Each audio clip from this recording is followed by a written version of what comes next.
जब राजा परीक्षित के सामने मृत्यु का भय उपस्थित हुआ कि 7 दिन के अंदर तुम्हारी मृत्यु हो जाएगी सर्प के काटने से, तब उन्होंने इसी भागवत को 7 दिन भर बैठ करके बड़े प्रेम से सुना और भागवत की कथा सुनने से उनकी मुक्ति हो गई। तो आप लोग भी यदि बैठ करके 7 दिन बड़े प्रेम से भागवत की कथा को श्रवण करेंगे तो निश्चित रूप से जो है आपको भी मृत्यु के विषय में ज्ञान हो जाएगा, जान पाएंगे और दिव्य मुक्ति का मार्ग आपके लिए है प्रशस्त हो जाएगा। बोलो श्रीमद् भागवत महापुराण की जय, आनंद कंद भगवान की जय। इसकी कितनी महिमा गाएं कि भागवत पुराण की महिमा को और कैसे समझें। इसको इस प्रकार से समझ सकते हैं कि जब राजा परीक्षित को सांप लगा कि 7 दिन में भैया तुम्हारी मृत्यु हो जाएगी, किसके? सर्प के काटने से। उसी समय देवता लोग अमृत का कलश लेके आ गए। अरे भैया सुखदेव जी महाराज ऐसा करिए, ये अमृत का कलश आप ले लीजिए और हमको क्या दे दीजिए, भागवत अमृत हमको दे दीजिए, और परीक्षित जो की मरने वाले हैं उनको अमृत मिल जाएगा तो अमर हो जाएंगे। उनको ये अमृत मिला दो। कौन सा अमृत? सुधा अमृत, जिसको पीने से अमर हो जाते हैं। इस अमृत को किनको पिला दो? परीक्षित को पिला दो। और हमको क्या दे दो? भागवत अमृत दे दो। अब इस प्रकार से जब का सुखदेव जी को महाआश्चर्य हुआ कि ये लोग इतने परमार्थी कब से हो गए। देवता बिना बुलाए आ गए। देवता तो कभी बिना बुलाए आते नहीं हैं। बड़े बड़े मंत्र पढ़ने पड़ते हैं, वेदों के मंत्र हैं। कई ऋषि मुनि जंगलों में पड़े हैं, कितनों वर्ष तपस्या करते, आते नहीं हैं उनकी तपस्या से। लेकिन आज ये बिना बुलाए आ गए, क्या बात है। सुखदेव जी को बड़ा आश्चर्य होता है और बड़ा आश्चर्य हुआ तो डांट फटकार करके उनको जो है भगा देते हैं। भैया कि तुम इसको जो है इसके लायक नहीं हो। अरे तुम प्रेम से अगर सुनने आते तो भैया मेरे को भागवत सुना दो, बैठ के सुन लेते तुम भी। लेकिन तुम ठगने आए हो, लूटने आए हो, व्यापारी बन के आए हो, विनिमय करने आए हो। और विनिमय भी ऐसा, विनिमय मतलब क्या होता है? अदला बदली। व्यापारी लोग करते हैं ना भैया कि बराबर का सामान ले लो और उसके बदले बराबर का दे दो, ये अदला बदली कहते, विनिमय।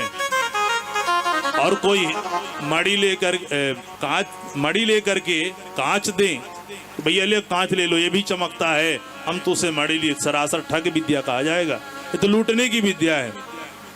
तो सुखदेव जी महाराज ने उनको डांट फटकार के वहां से भगा दिया देवताओं को कि क्व सुधा क्व क्वथा लोके क्व कांचः क्व मणिर्महान् ब्रह्मरातो विचार्यैवं तदा देवान् जहासः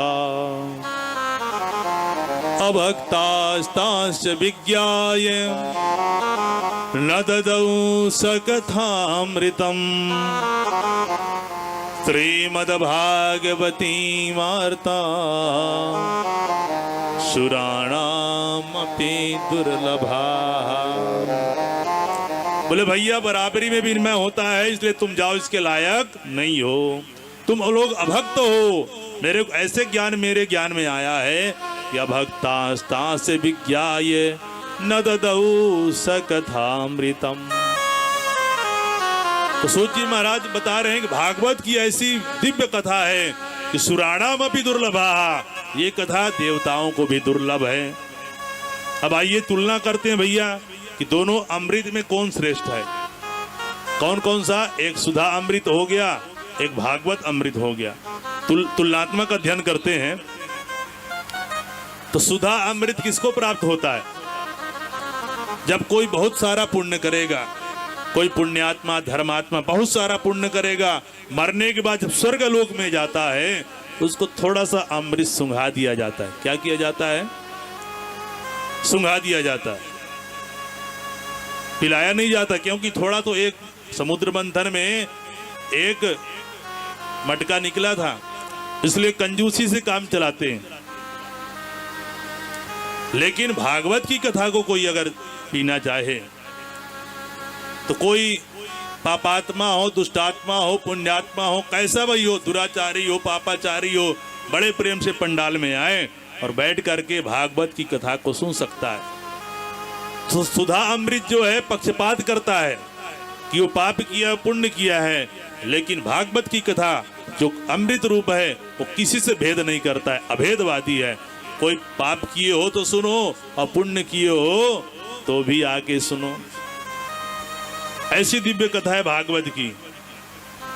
दूसरी विशेषता है कि सुधा अमृत पीने वाले जो स्वर्ग में जाते हैं तो उनके पुण्य धीरे धीरे नष्ट होते जाते हैं, और जैसे जैसे पूरे पुण्य नष्ट होते हैं तो फिर इस धरातल पर गिर पड़ते हैं। क्षीणे पुण्य मृत्युलोकम विशंति। लेकिन जो भागवत अमृत का पान करता है उसका पुण्य बढ़ते जाता है, इसलिए नीचे से ऊपर की ओर जाता है। कैसे?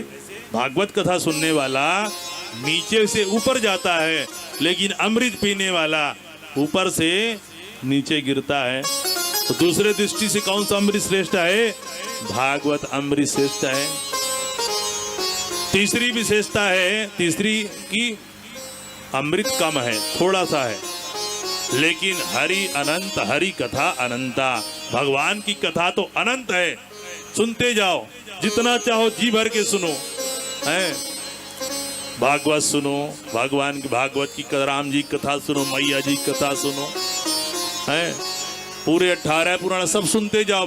भगवान की कथा कभी जो है संपन्न होने वाली नहीं है, लेकिन ये तो सुधा अमृत जो है थोड़ा सा है, इसलिए देवता लोग कंजूसी से काम चलाते हैं, सुंघाते हैं। जैसे एक बार 3 कंजूस, एक से बड़े एक, कभी कुछ जीवन में खरीदा नहीं, बोले चलो भाई आज चलते कुछ खरीद लेते हैं। तीनों मिले, बोले कहाँ चले? बोले कोई बाजार खूंटा टोला का नजदीक में, चलो यहीं ले लेते हैं। और गए बाजार में, बोले चलो भैया खरीदे। बोले क्या खरीदे? चलो बोले घी खरीद लेते हैं। और तीनों ने बड़े जोर लगा कर के एक एक पाव घी खरीदा, कभी कुछ खरीदा नहीं था। बोले भैया और कुछ? बोले नहीं बहुत ले लिया यार, एक पाव घी खरीद लिया, अब क्या लोगे, जान लोगे क्या? बोले चलो। तीनों ने कहा हाँ भैया ठीक बोल रहे हो। बोले चलो बड़े प्रेम से खाएंगे। 6 महीने तक खाते रहे तीनों। कितने? एक पाव घी कितने महीने तक खाए? 6 महीने तक खाए। और 6 महीने तक जब खाए, 6 महीने के बाद फिर मिले, अरे भैया क्या समाचार है? बोले राम राम भैया, जय श्री राम जय श्री राम। बोले क्या है? बोले हमारा तो बस चकाचक है, आनंद है। अरे बोले आपका चकाचक है, आपके घी का समाचार क्या है? बोले हमारा घी तो अभी चल रहा है।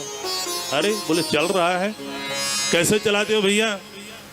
अरे बोले क्या कैसे चलाते हो? हमारे घर की जब रोटी बन के तैयार होती है, हम खुद रोटी में घी लगाते हैं, अपने पत्नी से नहीं लगवाते, खुद लगाते हैं। और क्या करते हैं, रोटी के बंडल जैसे तैयार हुआ, एक ऊपर में चुपड़ दिया, एक नीचे वाले रोटी में चुपड़ दिया, और मान लिए कि पूरी रोटी में घी जो है लग गई। इस प्रकार से हमारा घी तो भी चल रहा है। दूसरे ने कहा भैया अरे बाबा इतना बड़ा खर्चा। बोले तुम क्या करते हो भैया? अरे बोले हम क्या क्या करते हैं, हमारी सुनो। अरे हमने एक सलाई बनाई है, सलाई समझ रहे हैं ना, सलाई बनाई है बढ़िया। और सलाई भी ऐसी वैसी नहीं है, चांदी की सलाई है। और क्या करते हैं, जब हम रोटी हमारी बंडल बन के तैयार होती है तो पहले सलाई को सीसी में डुबोते हैं, पूरा घी उसमें लग गया जितना पतला सलाई में, और उसको पूरे रोटी में एक साथ चुबो देते हैं, पूरे रोटी में एक साथ घी लग जाता है। तो हमारा घी तो भैया अभी चल रहा है। तीसरा बोला अरे बाबा इतना बड़ा खर्चा। बोले तुम क्या करते हो भैया? अरे बोले हम क्या करते हैं, हमारी सुनो। हम क्या करते हैं, जब हमारा भोजन तैयार हो जाता है तो बढ़िया हमारी सामने बढ़िया व्यंजन लग के आ जाते हैं, थाली हमारे सामने आती है, तो हम क्या करते हैं, जिसे भोग लगाते हैं, भोग लगाना पड़ता है भगवान को जल घुमा के। तो हम जल नहीं घुमाते, हम घी को ही घुमा देते हैं, सीधी सही घुमा दिए। अब जब पाने बैठते हैं ढक्कन खोल देते हैं, इतना सुंदर खुशबू आता है, पूरा प्रसाद पा जाते हैं। हमारा घी तो जस का तस जो है रखा हुआ है। बोलिए राधे राधे। कहने का मतलब ये है कि देवताओं के पास घी अमृत जो है थोड़ा है, वो भी किसी को पिलाते थोड़ी हैं, सुंघाते हैं। लेकिन भगवान की कथा कैसी है, हरि अनंत, हरि कथा अनंता। भगवान की कथा अनंत है, इसलिए भैया तीनों दृष्टि से देखा जाए तो भागवत की कथा ही श्रेष्ठ है। इस प्रकार से जो है देवताओं को जब डांट फटकार के वहां से सुखदेव जी ने भगा दिया तो ब्रह्मा जी के पास जाते हैं। अरे बाबा ब्रह्मा जी देखिए। अरे बोले भैया क्या हो गया? अरे बोले सुखदेव जी को देखिए, बुद्धि खराब हो गया इनका। बोले क्या इसे कैसे बुद्धि खराब हो गया? अरे बोले हम देवता लोग गए हैं, हमको भागवत नहीं सुना रहे हैं, वो मानवों को बैठा के भागवत सुना रहे हैं।